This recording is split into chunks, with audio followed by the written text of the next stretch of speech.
a este tão grandioso motivo de alegria que o Senhor tem nos proporcionado. Pai, homens e mulheres que outrora eram maus, que andavam nos seus próprios caminhos, seguindo os desejos e as inclinações dos seus próprios corações, agora estão de joelhos diante do Senhor. E eles não só estão de joelhos diante do Senhor, como eles estão de joelhos do nosso lado.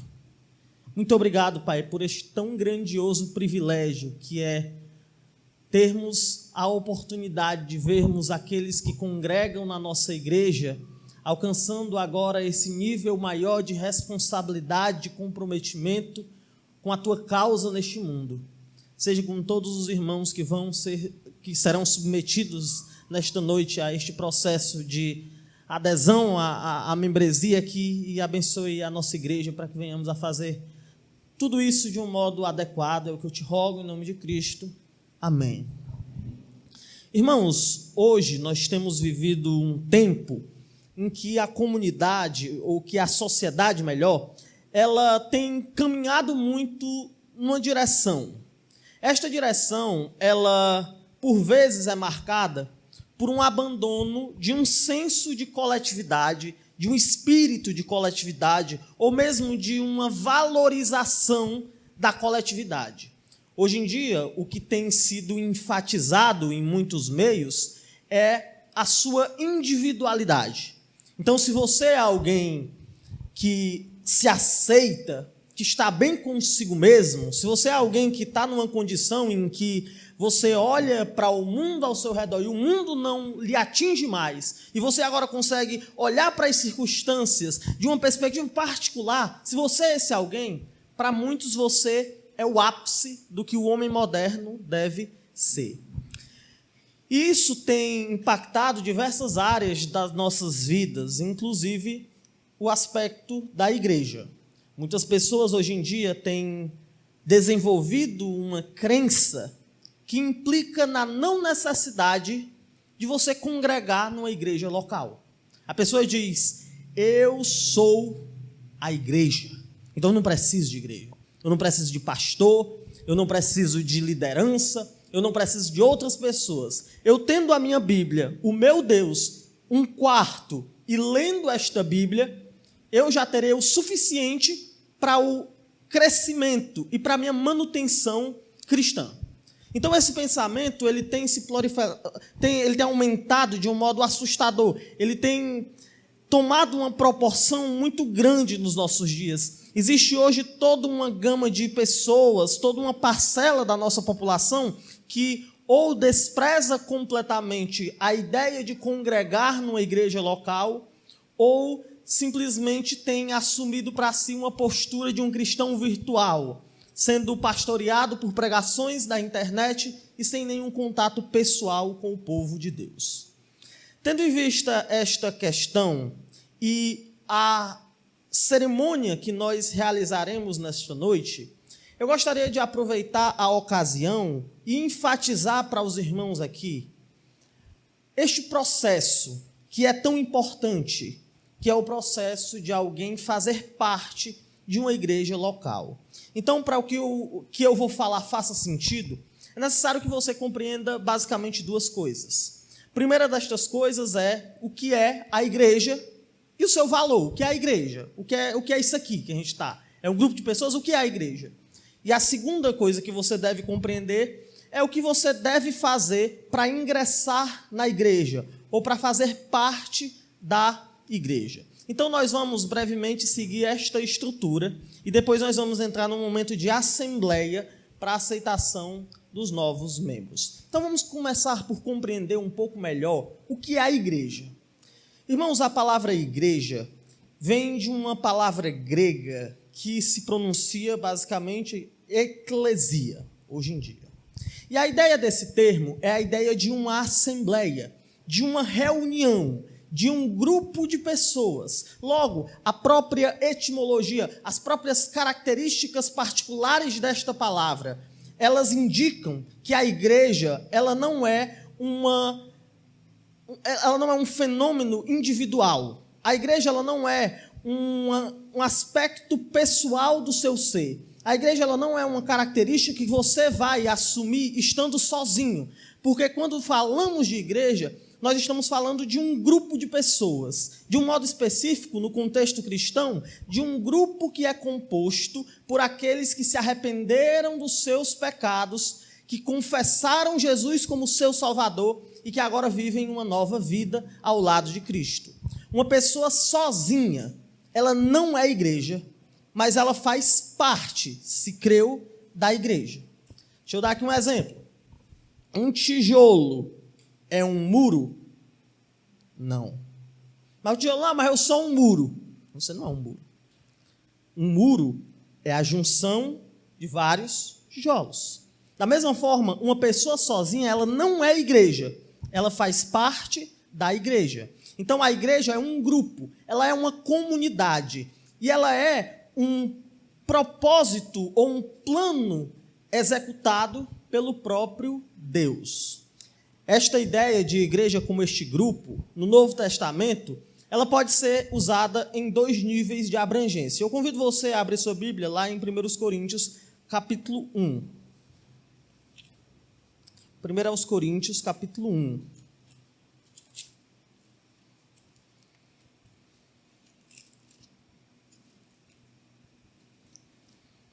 Primeiros Coríntios, capítulo 1, no versículo 2.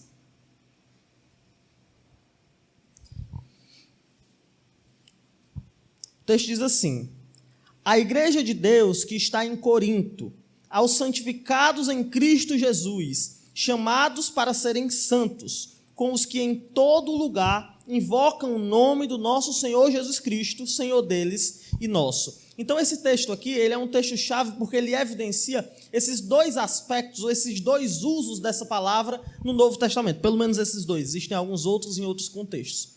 Mas o primeiro aspecto em que essa palavra, em que essa congregação ela é apresentada, é a igreja local. A igreja que se reúne em um local específico. Temos como exemplo disso aqui a igreja bíblica de Morada Nova. Ela é uma igreja local. É uma igreja que está em um lugar específico. Tem algum outro lugar que tem outra igreja local? Sim. Qualquer lugar que tem uma comunidade de crentes que buscam servir a Deus. Tem uma igreja em Horizonte, uma outra igreja local. Tem uma outra igreja em Limoeiro do Norte, uma outra igreja local. Mas além da igreja local, que é visível, palpável e que se reúne num só lugar, existe também um outro conceito em cima deste termo, que é a ideia de igreja universal. Como assim igreja universal? A igreja universal do Reino de Deus? Não. A igreja universal, ela é composta por os cristãos que estão espalhados pelo mundo, mas que mantêm um vínculo invisível por estarem unidos com Cristo. É o que esse texto diz, com os que em todo lugar invocam o nome do nosso Senhor Jesus Cristo. Sendo assim, a igreja ela é um grupo de pessoas que creem em Cristo.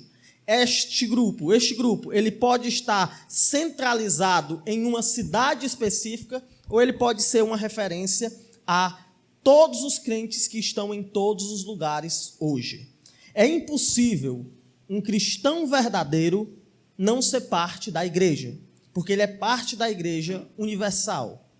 Do mesmo modo, é impensável a gente cogitar ou conceber a ideia de um cristão verdadeiro que não busque ser parte de uma igreja local. Nós, muitas vezes, nos referimos a este prédio como a igreja. E os prédios, eles são importantes, tanto que a gente vai construir um, né, se Deus permitir. Mas a ideia de igreja na Bíblia é a ideia de um grupo de pessoas. A gente tem que começar por aí. Quando alguém fala da igreja, ela não está falando de algo que você pode fazer sozinho. Ela não está falando de uma atitude que você pode desempenhar ou de um adjetivo que você pode individualmente assumir para si mesmo. Não. A igreja é um grupo. E para a gente compreender a importância de a gente fazer parte de uma igreja, a gente deve começar por aí, compreendendo isso, que Deus ele salvou um povo. Ele salvou pessoas individuais, mas ele colocou estas pessoas dentro de um povo. Mas que povo é este? O que é então este grupo? Por que este grupo ele é tão destacado nas Escrituras? E eu gostaria de destacar, então, aqui inicialmente, 4 elementos que provam o valor deste povo que é chamado de igreja. Então vamos abrir aqui em 4 referências distintas. Como eu disse, vocês sabem que eu não gosto muito de ficar correndo de um lado para o outro nas minhas pregações, mas hoje é algo especial. Então abra sua Bíblia em Atos 20 e 28.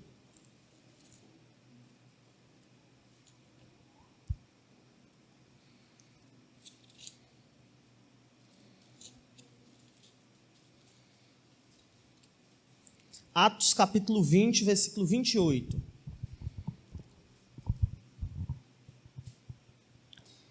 Diz assim, amém? Atendei por vós e por todo o rebanho sobre o qual o Espírito Santo vos constituiu bispos, para pastoreardes a igreja de Deus, a qual ele comprou com o seu próprio sangue. Este grupo, ao qual nós estamos nos referindo aqui, ele é um grupo que tem um valor enorme. Ele é inestimável. E a prova disso, ou a primeira prova disso, é que este grupo ele foi comprado por meio do sangue do próprio Deus. Deixa eu deixar isso aqui bem claro. Então, esse celular aqui. Imagine que eu digo assim para você. Ó, tá vendo meu celular? Ele foi R$100. Você vai dizer o quê? Mas, se prestar, é roubado. É o que você vai pensar. Imagine que, então, em outro momento eu chego para você com outro celular. Ó, esse celular foi R$1.000. Legal. Deve ser um celular que cumpre todas as funções básicas. Deve dar até para postar foto e entrar. Imagine então que no outro dia eu chego para você com outro celular e digo, esse celular aqui ele custou R$3.000. Ele diz, rapaz, deve ser bom. Ele faz o quê? Ele tem lanterna? Não tem lanterna. Um outro dia eu chego para você e digo, estou com esse celular aqui, R$50.000. Ele diz, rapaz, não vou nem pegar para não quebrar. Mas imagine agora que eu digo que eu tenho um celular e este celular, para me pagar ele, eu tive que dar o meu próprio sangue. Você vai dizer, rapaz, o que é que esse celular faz para valer tanto assim? A partir do momento que o nosso Deus, ele deu o seu sangue para comprar a igreja tornou-se um elemento inestimável, um elemento singular. Não existe na criação algo que possa ser comparado em valor com a igreja. Existe acima da criação, o próprio Deus. Porque o Deus da Bíblia, ele olhou para este grupo que estamos vendo aqui, e ele comprou este grupo com seu próprio sangue. Além disso, esse grupo tem valor baseado naquilo que diz 1 Timóteo 3:15. Vamos para lá agora, 1 Timóteo 3:15. 1 Timóteo 3:15. Vai dizer assim, para que se eu tardar, fique ciente de como se deve proceder na casa de Deus, que é a igreja do Deus vivo, coluna e baluarte da verdade. Este grupo que Deus escolheu, ele tem valor, porque o próprio Deus conferiu valor a este grupo, o comprando com seu próprio sangue. E ele também tem valor, porque ele se tornou o depósito da verdade no mundo. Com isso, eu não estou dizendo que a igreja é a única que detém verdade. A gente vai ver isso no estudo de domingo, no próximo domingo. Existe verdade no mundo e toda verdade é verdade de Deus. Contudo, a atribuição pelo cuidado, pela manutenção e pela propagação da verdade, ela recai sobre a igreja. De modo que a igreja ela pode ser considerada a guardiã da verdade no mundo. Irmãos, isso é muito maravilhoso, porque nós vivemos numa época em que a mentira reina e em que a verdade é desprezada. Não existe mais verdade absoluta. O que existe é uma perspectiva sobre um fato. Isso é errado ou é certo? Esses conceitos para o mundo estão ultrapassados. E o que importa agora é a sua compreensão, se ela é justificável ou socialmente aceita. Mas a igreja ela não vai aceitar esses conceitos. A igreja não vai aceitar essas ideias. A igreja ela não vai se dobrar diante destas afirmações, porque a igreja compreende sua missão ela é a coluna, mais grossa do que essa daqui, e baluarte da verdade. A igreja é o que sustenta a verdade nesse mundo. A gente não deve esperar que a verdade ela esteja na sua plenitude contida na boca de grandes políticos. Nós não devemos esperar que a verdade esteja presente no pensamento de grandes filósofos. Não devemos esperar que a verdade na sua plenitude esteja ali. Eles podem até ter ecos da verdade. Eles podem até ter manifestações, vislumbres, reflexos pequenos. Eles podem até, de alguma maneira, exibir algum raio de sol, do sol da justiça. Mas a intensidade mais elevada, o núcleo, a responsabilidade por guardar a verdade nesse mundo recai sobre a igreja. Terceiro lugar, Mateus 28, 18 a 20. O texto que todo mundo sabe decorado, até você perguntar o que é que diz nesse texto. O que é que diz em Mateus 28, 18 a 20? E as pessoas não lembram, mas quando a gente começa a falar, elas lembram. Diz assim, Mateus 28, 18 a 20. Amém? Diz assim, Jesus, aproximando-se, falou-lhes dizendo, toda a autoridade me foi dada no céu e na terra. Ide, portanto, fazei discípulos de todas as nações, batizando-os em nome do Pai, e do Filho, e do Espírito Santo, ensinando-os a guardar todas as coisas que vos tenho ordenado. E eis que estou convosco todos os dias, até a consumação do século. A igreja, então, irmãos, esse grupo a que estamos nos referindo, além de ter um valor inestimável por ter sido comprada pelo sangue do próprio Deus, além de ser a guardiã da verdade no mundo, é também aquela que detém a verdadeira esperança e que espalha essa esperança pelo mundo. Irmãos, vivemos uma época em que o homem ele nunca se conheceu tanto, em que o homem ele nunca fez tanto autoanálise, em que o homem nunca enfatizou tanto que você precisa elevar sua autoestima. E nessa mesma época a gente nunca viu tanta gente deprimida. Pessoas que não têm mais prazer no mundo, pessoas que não sabem mais por onde caminhar nem o que fazer. Pessoas desesperadas, casamentos destruídos, famílias fragmentadas, ideias perturbadoras morando na cabeça das pessoas. E sabe quem é que pode solucionar esta questão? Quem pode solucionar definitivamente essa questão não são os grandes centros psiquiátricos, não são os grandes gurus da meditação, não são os grandes sábios da montanha, não. A verdadeira esperança, que só pode ser encontrada no Evangelho, a esperança que sobrepugia, que ultrapassa todas as outras, ela está no encargo da igreja. A igreja foi responsabilizada por espalhar essa esperança para o mundo. Por fim, nesta primeira parte, 1 Pedro 2, 9 e 10. Abra sua Bíblia lá. 1 Pedro 2, 9 e 10.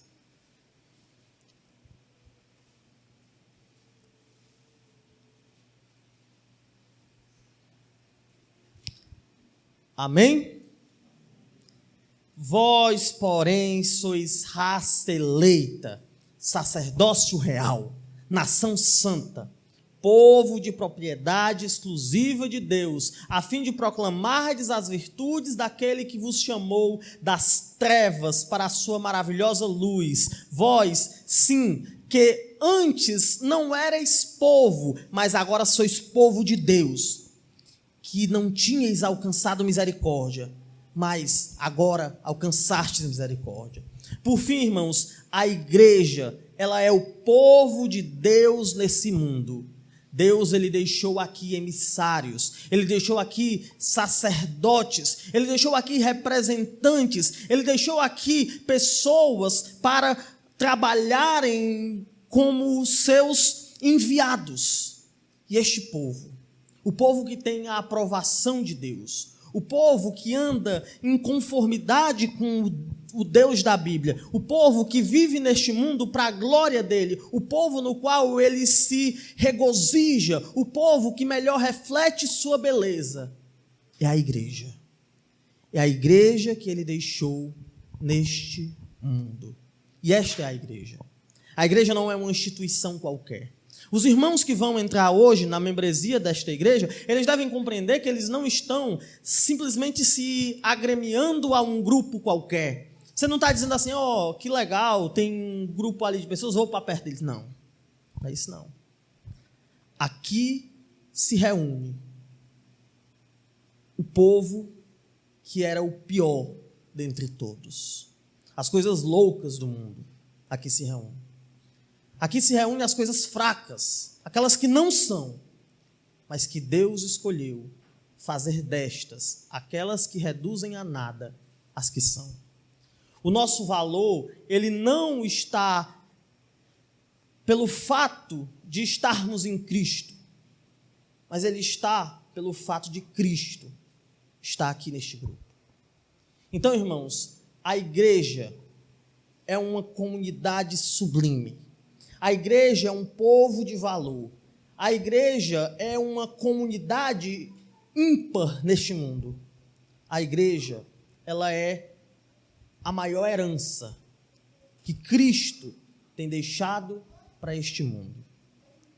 A igreja é composta por imitadores de Cristo que buscam lhe glorificar. Vimos agora então o que é a igreja. É um grupo, uma assembleia que foi comprada pelo sangue do próprio Deus, uma assembleia que guarda a verdade, um grupo que espalha a esperança e que é denominado povo de Deus. Então, alguém pode questionar, se esse grupo é tão sublime, se esse grupo é tão maravilhoso, o que é que eu posso fazer para fazer parte desse grupo? Quanto é que eu tenho que pagar? 10% do que eu ganho? Quanto é que eu tenho que doar? O que é que eu tenho que fazer para me entrar nesse grupo? Porque deve ser maravilhoso estar aí. E a resposta é, a entrada na igreja, ela não se dá pela ação própria do indivíduo. Não. Mas a entrada na igreja, ela é resultado de uma graça recebida. Isso no contexto de uma igreja local ou no próprio contexto da igreja universal. Abra sua Bíblia em 1 Coríntios 12, 13. Vejamos este detalhe importante a respeito do ingresso de alguém na igreja, inicialmente no seu âmbito universal, no aspecto universal desta palavra. 1 Coríntios 12 e 13. O texto vai dizer o seguinte, abra lá, você descobriu o que é que diz. 1 Coríntios 12, 13 diz, pois em um só Espírito todos nós somos batizados em um corpo, quer judeus, quer gregos, quer escravos, quer livres, e a todos nós foi dado de beber de um só Espírito. Então o que nós vemos nesse texto aqui é uma informação importante, que no momento em que você crê em Cristo, você já é colocado dentro daquilo que nós denominamos no início desse estudo de igreja universal. Você começa a ter coisas em comum com pessoas da Coreia, com pessoas do Japão, com pessoas da China, com pessoas da África, com qualquer indivíduo que creia em Cristo. Você passa a fazer parte de uma nova categoria. Você é colocado pelo Espírito Santo dentro da igreja. Isso é o que acontece a partir do momento que você crê. Mas quando você crê também, você vai buscar contato com a igreja local. E é a igreja local que vai aceitar sua entrada dentro do corpo. Vamos abrir nossas Bíblias em Mateus capítulo 18, versículo 18. Mateus 18 e 18. Esse texto, no contexto a gente vê aqui falando sobre a disciplina bíblica, já estudamos esse texto bem. Mas vamos ver o que diz esse texto aqui.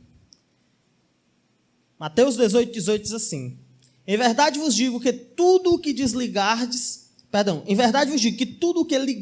na terra será ligado nos céus, e tudo o que desligardes na terra terá sido desligado nos céus.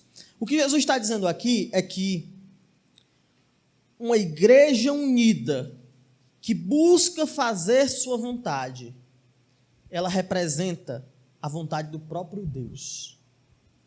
Então, irmãos, hoje à noite a gente não está reunido aqui somente para cumprir um protocolo. Nós não estamos reunidos aqui somente para atender uma demanda burocrática do governo. Nós não estamos aqui reunidos simplesmente para acrescentarmos nomes a um livro chamado Rol de Membros. Não. Não estamos aqui para isso, não. Nós estamos aqui para, por meio do nosso testemunho e aceitação, demonstrarmos para o mundo, para aqueles que vão entrar no nosso meio e para a nossa própria comunidade, que estas pessoas que estamos aceitando como membros, elas estão recebendo também a aceitação divina para fazerem parte do povo de Deus. Não é que nós estamos ligando estas pessoas à salvação, mas à igreja unida, a igreja que glorifica a Deus, a igreja que busca fazer a vontade de Deus. Quando ela fala, é o próprio Deus que está falando.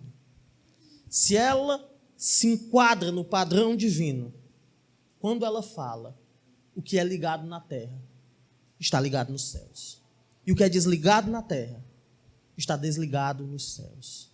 Então, para que alguém faça parte da igreja, essa pessoa tem que ser colocada por a igreja, por o Espírito Santo, dentro desta nova condição. E é por isso que estamos aqui hoje.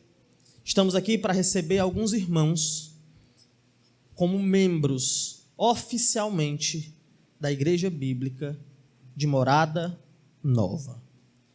Encerrando então essa palavra, eu gostaria de, como presidente da Igreja Bíblica de Morada Nova, abrir esta Assembleia Geral Extraordinária com a pauta da aceitação de alguns membros que daqui a pouco serão apresentados. Agora, por uma questão legal, eu gostaria que aqueles que já fazem parte dessa igreja, que já são membros, levantassem uma de suas mãos para a gente saber quantos tem aqui. Então temos 1, 2, 3, 4, 5, 6, 7, 8, 9, 10, 11, 12, 13, 14, 15, 16, 17, 18. Então estamos aqui com 100% da nossa capacidade de membros. Então, graças a Deus, todos os membros estão aqui. Então, nós temos quórum para realizar esta assembleia em primeira convocação. Então, irmãos, antes de propor para vocês a ideia da aceitação dos novos membros, gostaria de apresentar para os irmãos estes novos membros e fazer aqui algumas perguntas a eles. Começando, eu gostaria de chamar aqui o Luiz Cláudio Rabelo, nome de advogado, literalmente, né? Luiz Cláudio Rabelo.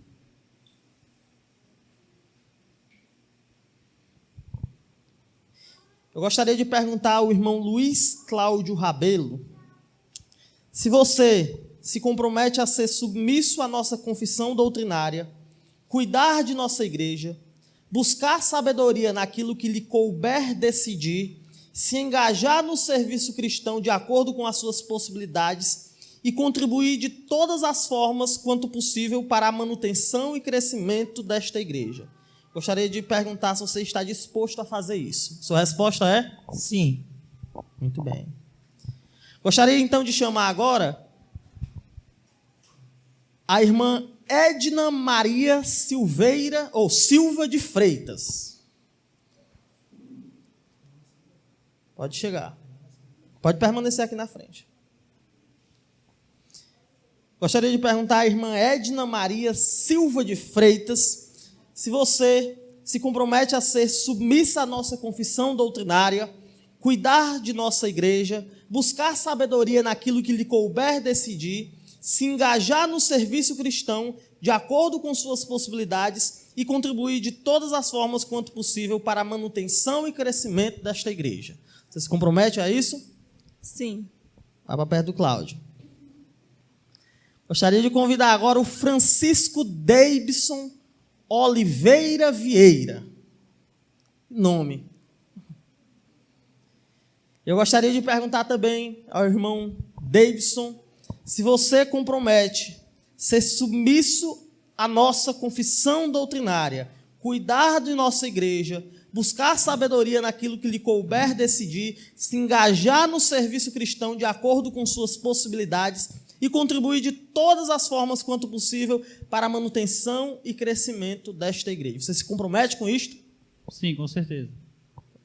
Pode ir para junto dos seus amiguinhos. Chamar agora a Flânia Marla Rabelo e Silva.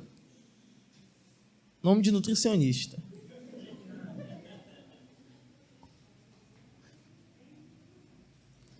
Marla, você se compromete a ser submissa à nossa confissão doutrinária, cuidar da igreja, buscar sabedoria naquilo que lhe couber decidir, se engajar no serviço cristão de acordo com suas possibilidades e contribuir de todas as formas quanto possível para a manutenção e crescimento desta igreja? Sim. Muito bem.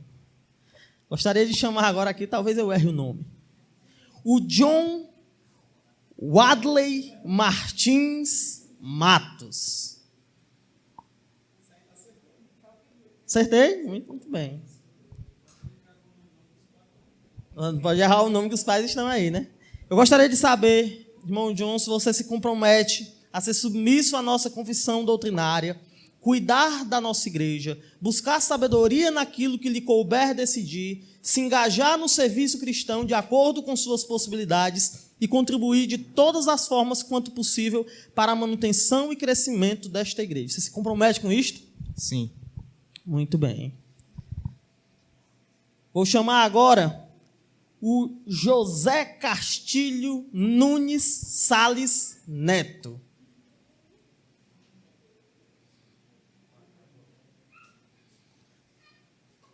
Mas é muita gente, né? Aí não vai caber na foto. Castilho, você se compromete a ser submisso à nossa confissão doutrinária, cuidar da igreja, buscar sabedoria naquilo que lhe couber decidir, se engajar no serviço cristão de acordo com suas possibilidades e contribuir de todas as formas quanto possível para a manutenção e crescimento desta igreja? Sim. Ok. Vocês podem dizer assim, tá chato, pastor, não pergunte tudo, não. Aí depois a pessoa diz, não me comprometi, então tem que perguntar tudo. Então eu vou chamar agora a Adriana Débora Matos Maia Rabelo. Gostaria de perguntar também à irmã Adriana se você se compromete a ser submissa à nossa confissão doutrinária, cuidar de nossa igreja, buscar sabedoria naquilo que lhe couber decidir, se engajar no serviço cristão de acordo com suas possibilidades e contribuir de todas as formas quanto possível para a manutenção e crescimento desta igreja. Você se compromete com isso? Sim. Muito bem. Por fim, gostaria de chamar aqui o Pablo Andrade Dias Rabelo.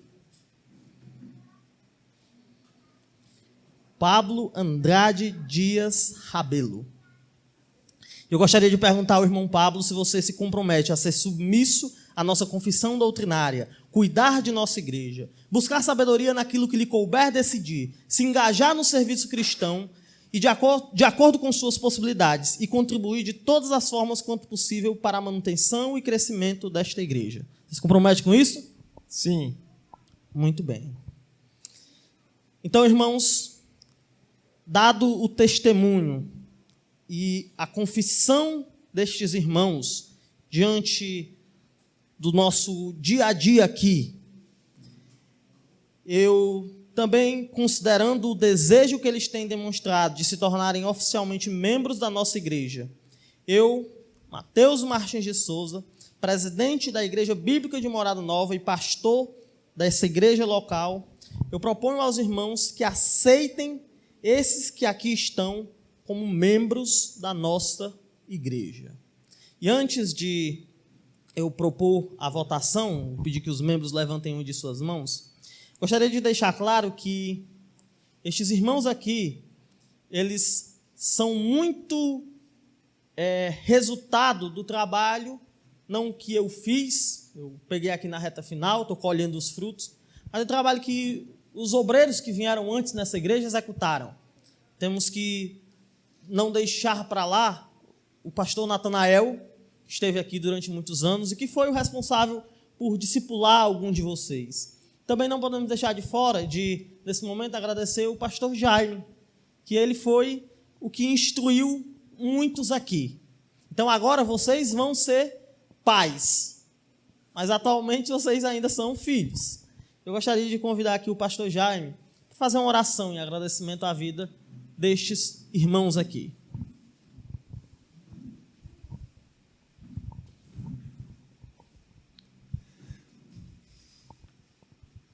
Senhor Deus, eu dou graças a Ti, Senhor, porque o Senhor está edificando a sua igreja, que o Senhor prometeu fazer, e essa igreja local. Agradeço, Senhor, para cada pessoa aqui na frente, dizendo eu quero participar dessa igreja local.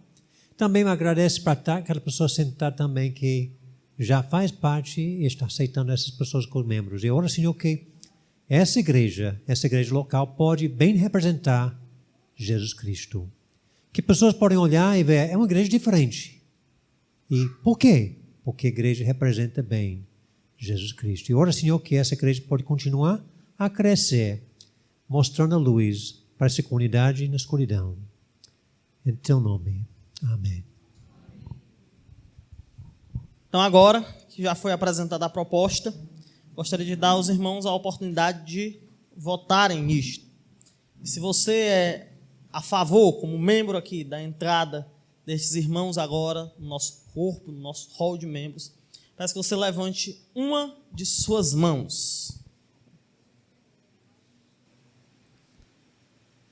Então,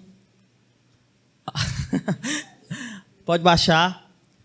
Alguém contra? Ok. Então, irmãos, por unanimidade, nós estamos fazendo o que Jesus disse que teríamos que fazer. Estamos ligando estes irmãos ao cuidado divino.